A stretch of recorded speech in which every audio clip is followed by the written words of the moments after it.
The Xiaomi 15 should be getting official in just a few days, following Qualcomm's unveiling of the Snapdragon 8 Elite chipset that will be powering it.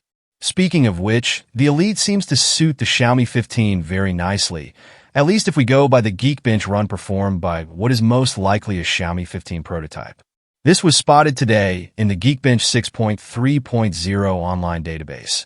And as you can see from the screenshot below, it managed an impressive single-core score of 3,180 and a multi-core score of 10,058. The prototype in question has 16 gigabytes of RAM. It's unclear if this will be the only option or if others will be offered as well upon the phone's launch. Perhaps surprisingly, the prototype is running Android 15, a version that Google only released to its Pixel devices last week. This doesn't necessarily mean the finalized Xiaomi 15 will run Android 15 from day one, but it would be fitting, wouldn't it? Let's not give up hope just yet. The Xiaomi 15 and 15 Pro are launching first, at the same time later this month. The Ultra will follow at another point.